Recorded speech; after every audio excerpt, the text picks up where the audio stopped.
তাহাদের কথার আজকের নিবেদন পাষাণী। কলমে রুমা ব্যানার্জি, গল্প পাঠে আমি কাকলি, সহযোগিতায় নীল, নির্দেশনায় অনির্বাণ।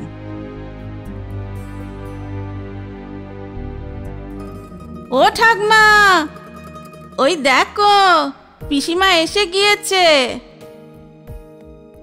আনন্দে চিৎকার করে উঠল মালু। দাও দেখিনি, তোমার ব্যাগটা ঘরে রেখে দিয়ে আসি বলে টানতে টানতে নিয়ে গেল আমার ভারী ব্যাগখানা। আমার মা হাসি মুখে জিজ্ঞেস করল, কেমন আছিস? আমি বললাম, ভালোই। তোমরা কেমন আছো মা? আমরাও খুব ভালো আছি রে। এই বুড়ো ছেলে মেয়ে দুটোর খুব যত্ন করে আমাদের মালু মা। মালু আমার বাপের বাড়ির রান্নার মেয়ে, নাম মালতী ঘোষ, বয়স বছর 25-26, মাঝারি গায়ের রঙে, চেহারায় বেশ একটা চটক আছে। খুব হাসি খুশি মেয়ে মালু। আমার মা বাবার অন্ধের যষ্টি। আমি স্নান সেরে আসতেই বাবা, মা আর আমি একসাথে খেতে বসে গেলাম। খুব যত্ন করে খেতে দিল মালু, একেবারে পাত সাজিয়ে মায়ের মতো। আমি বললাম, কত রান্না করেছিস, কি দরকার ছিল এত করার? মালু বললে, কতদিন বাদে এলে বলো তো তুমি, আর এটুকু করব না? মায়ের কাছে জেনে নিয়ে আমি যা যা খেতে ভালোবাসি সব একা হাতে রান্না করেছে। গোল গোল আলু ভাজা, বাদাম দিয়ে লাল শাক ভাজা, ঢ্যাঁড়স ভাজা, চিংড়ি মাছ দিয়ে আলু পটলের তরকারি, বিউলির ডাল, আলু পোস্ত, মৌরলা মাছের ঝাল, রুই মাছের কালিয়া, কাঁচা আমের টক আর গোবিন্দভোগ চালের পায়েস। অনেকদিন পর খুব তৃপ্তি করে খেলাম। আমাদের খাইয়ে নিজেদের খাবার দাবার সব গুছিয়ে ও বাড়ি চলে গেল। যাবার সময় বলে গেল, পিসিমা টেনে একটা ঘুম দাও, বিকেলে এসে চা করে দেব। মালু চলে যেতেই মা বলল, যা ওপরে গিয়ে একটু বিশ্রাম নে, পরে গল্প করবি। পথের ধকলে ক্লান্ত ছিলাম, কখন ঘুমিয়ে গেছি জানি না। ঘুম ভাঙল মালুর ডাকে, ও পিসিমা ওঠো গো, চা এনেছি যে, খেয়ে নাও। আমি চায়ের কাপ হাতে নিয়ে বললাম, বস মালু, বল কেমন আছিস? এক মুখ হেসে বলল, ভালো আছি গো। আর তোর শাশুড়ি সন্ধ্যা বৌদি? মালু উত্তর দিল, বাবা মানে আমার শ্বশুর মরে যাবার পর থেকে মা কেমন একটা হয়ে গিয়েছে, এখন আর আগের মতো খাটতে পারে না গো। আমি মাকে বলে দিয়েছি, জানো পিসিমা, অনেক খেটেছ, এবার একটু জিরান দাও, বউ বেটার কাছে বসে ভাত খাও। মা আমাদের বসে থাকে না গো, ঘরের টুকটাক কাজগুলো সব করে, বলে তুই আর কত করবি। আমি জিজ্ঞেস করলাম, আর তোর বর গণেশ কেমন আছে? মলিন হেসে মালু বলল, ভালোই। বলেই মুখ নিচু করে কাপড়ের খুঁট আঙুলে পেঁচাতে পেঁচাতে বলল, রাতে কি খাবে গো পিসিমা?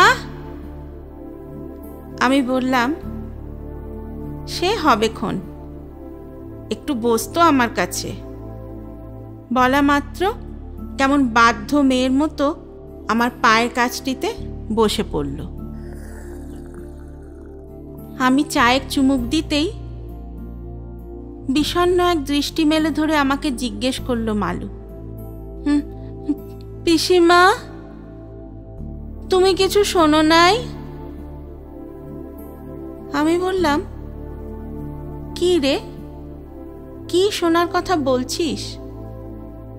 আবারও জিজ্ঞেস করলো, সত্যি তুমি কিছু জানো না? আমি হেসে বললাম, আবল তাবল বকা ছেড়ে কি জানার কথা বলছিস সেটা তো বল। মালু ধীর নিষ্কম্প গলায় বলল, আমি আমার ছেলে বিক্রি করেছি। আমি চমকে উঠে জিজ্ঞেস করলাম, হ্যাঁ, তার মানে? ও উত্তর দিল, হ্যাঁ গো, শ্বশুরের তখনও রোগ ধরেছে, বড় লোকের রোগ। ডাক্তার, ওষুধ, পথ্যি, যাতায়াত খরচ, সে একেবারে নাজেহাল অবস্থা। তখনই তো তোমাদের বাড়ির রান্নার কাজটা মা আমাকে দিয়ে দিল। বাবার সেবা যত্ন মাকে তো একটি বার চোখের আড়াল হতে দিতে চাইতো না গো বাবা। তোমাদের বাড়ির কাজটা আর মা করে উঠতে পারছিল না। দুবেলা খাবার জুটে যেত তোমাদের বাড়ি থেকেই, কিছু টাকাও। কিন্তু এত বড় একটা রোগ আমাদের মতো চুনোপুটি মানুষদের হতে আছে গো। তোমার বাবা মানে আমাদের দাদু অনেক করেছে গো, কিন্তু দিয়ে দিয়ে কি আর অভাব ঘুচোনো যায়? আমার বর তখন চাল কলে কাজ করত, কত আর পেত। এর মধ্যে আমার বাচ্চা পেটে এলো। জ্যান্ত পেটগুলোকেই রাখা দেয় আবার নতুনের ইঙ্গিত। তোমাদের বাড়িতে কাজে ঢুকেছিলুম বলে মুখের মতো খাবার দাবার সব ঠাকমা জুগিয়েছে। আমি তো বেঁচে গেলাম, কিন্তু যে লোকটা আমাকে এই বাড়ির বউ করে আনলো তার কি হবে? বাপ মা মরা মেয়েটার যে হিল্লে হয়েছে ওই লোকটার জন্যই গো। কেমন করে ভুলি সে কথা? বাবা বারে বারে বলতো, আর চিকিৎসা করাস না, এবার আমাকে মরতে দে। কিন্তু হাল ছাড়ি নাই। একে একে সব বিক্রি হলো গো। কানের ফুল, নাকছাবি, সামনের সবজি বোনার জমিটুকুও। ধার দেনায় যখন মাথা পর্যন্ত ডুবে গেলাম তখন বাবাও আমাদের নিষ্কৃতি দিলে। এদিকে আমারও প্রসবের সময় হয়ে এলো, ওদিকে ও দিল দুম করে কাজটা ছেড়ে। কি গো, কাজে যাচ্ছ না কেন? জিজ্ঞেস করলে উত্তর দেয়, কাজটা ছেড়ে দিয়েছি, আর যাব না। আমার তো মাথায় আকাশ ভেঙে পড়ল। কি করব এখন? কত বোঝাই, কাজ ছাড়লে চলবে কি করে? ধার দেনা শুধবো কেমন করে? কিন্তু ওর সেই এক গো, ওই চাল কলে আমি আর যাব না। ভগবানই হয়তো উপায় করে দিলেন গো। একদিন সকালে দেখি চাল কলের মালিক নিজে এসেছেন আমাদের বাড়ি। বললেন, গণেশ, কাল থেকে তুই কাজে যাবি। আমাকে ডেকে বললেন, মা জননী, তোমাদের ঘরে এত অভাব, খাবার নেই, ভালো করে থাকার জায়গা নেই, তবুও সে আসছে। আর আমার বোন টাকার গদিতে শূন্য কোলে বসে আছে। একটা সন্তানের জন্য পাগল হয়ে যাচ্ছে সে। ডাক্তার পাতি অনেক দেখানো হয়েছে, কিন্তু ও বাঁজা, ওর কোনো দিন বাচ্চা হবে না। গণেশকে তাই বলেছিলাম, তোর বাচ্চাটা আমার বোনকে দিয়ে দে, ওখানে ভালো মানুষ হবে, লেখাপড়া শিখবে, আর আমার বোনটাও সন্তান পাবে। বোনের অগাধ সম্পত্তির মালিক তো তার ছেলেই হবে। এদিকে তুইও বেশ ভালোই নগদ টাকা পাবি। আমি কি কিছু খারাপ কথা বলেছি মা জননী? এই কথা শোনার পর থেকে গণেশ আর কাজে যায় না। ঠিক আছে, আমার অন্যায় হয়েছে, তোকে তোর সন্তান দিতে হবে না, কিন্তু কাজে তো চল। তা না হলে যে আসতে চাইছে তাকে আনবি কি করে? ঘরে বসে থাকলে চলবে? পেট বাড়ছে, আয় বাড়াতে হবে না? সন্তানকে যত্ন করে বড় করতে না পারলে বাপ হওয়া কেন? নিজের সন্তানকে নিজেও ভালো করে রাখতে পারবি না, আবার অন্য কাউকেও দিবি না, এ কেমন কথা? আমি জিজ্ঞেস করলাম, কাকা বাবু, ওরা অনেক বড় লোক, আমার বাচ্চা খুব ভালো মানুষ হবে, ওখানে লেখাপড়া শিখবে। কাকাবাবু বললেন, ওরা যে কত বড় লোক তা তোমাকে বললেও তুমি বুঝতে পারবে না। কোটি কোটি টাকার মালিক ওরা, তোমাকেও ঠকাবে না, যত টাকা চাও পাবে। আর আমার চাল কলে গণেশের কাজও পাকা হয়ে যাবে।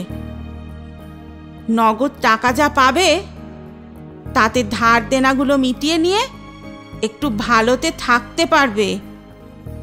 তবে একটা কথা, পাওনা গন্ডা মিটে গেলে তোমার সন্তান আর কিন্তু তোমার নয়, আমার বোনের। জানো পিসিমা, আমি রাজি হয়ে গেলাম। ওরা 5 লাখ টাকা দিল।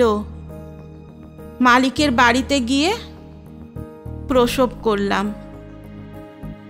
সুন্দর ছেলে হলো আমার। আমি দিয়ে দিলাম। আমি চমকে উঠে বললাম, কি কি বলছিস তুই?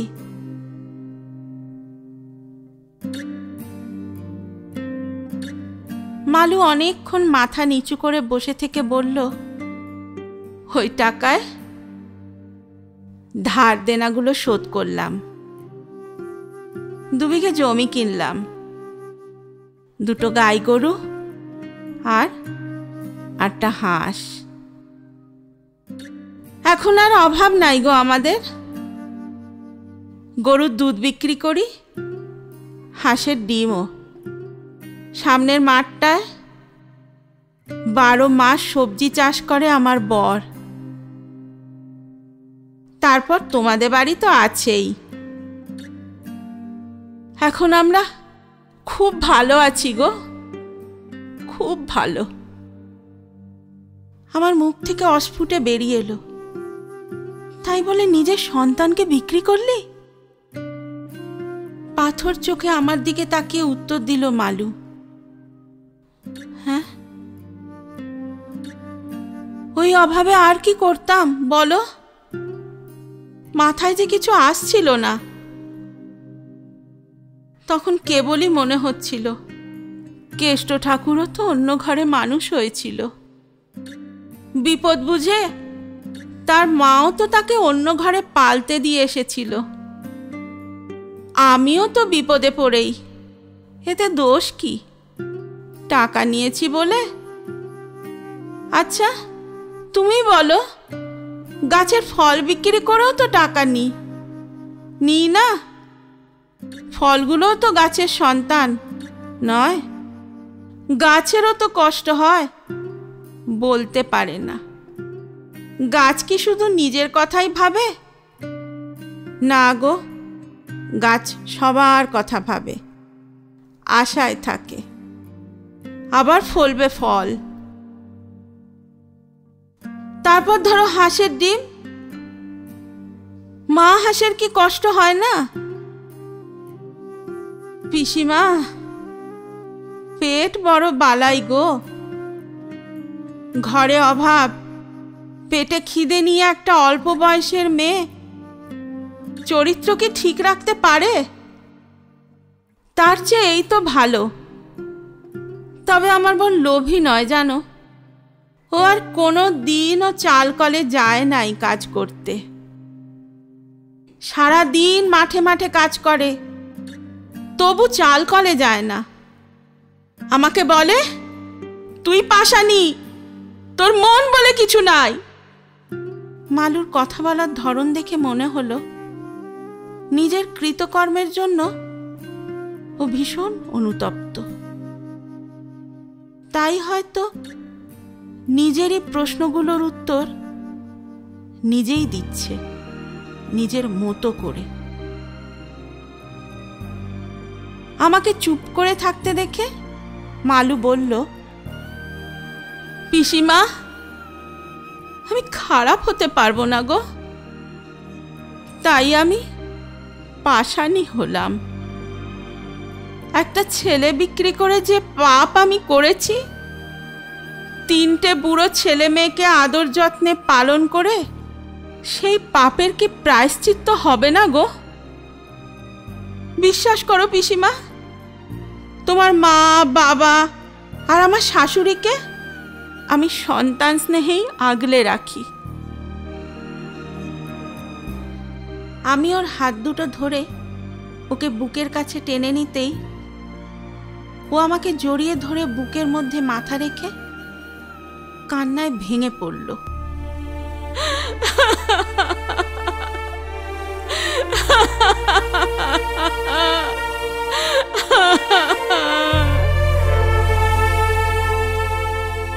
পাথর দুটো চোখে বাঁধ ভাঙা বন্যা নেমে এলো। আমার শিক্ষিত শহুরে পরিশীলিত রুচি, ন্যায়, নীতি, বিবেক সব কেমন যেন এলোমেলো হয়ে গেল।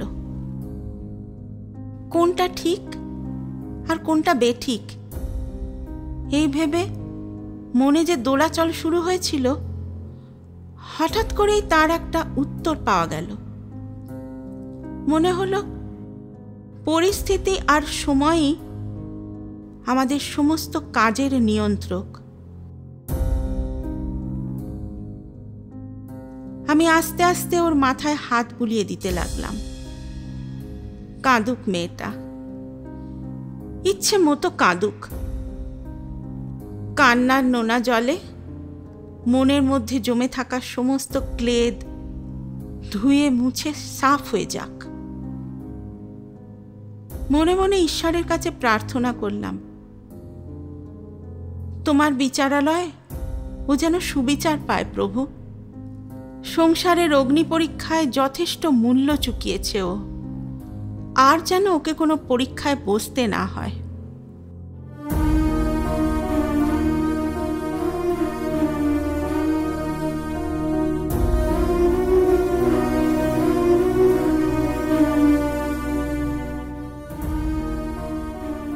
শুনলেন পাশানি, কলমে রুমা ব্যানার্জি। গল্পটা ভালো লেগে থাকলে লাইক এবং শেয়ার করবেন, এবং আরও নতুন গল্প শোনার জন্য সাবস্ক্রাইব করতে ভুলবেন না আমাদের ইউটিউব চ্যানেল তাহাদের কথা। আগামী সপ্তাহে আরও একটা নতুন গল্প নিয়ে হাজির হব আমি, কাকলি। শুনতে থাকুন তাহাদের কথা।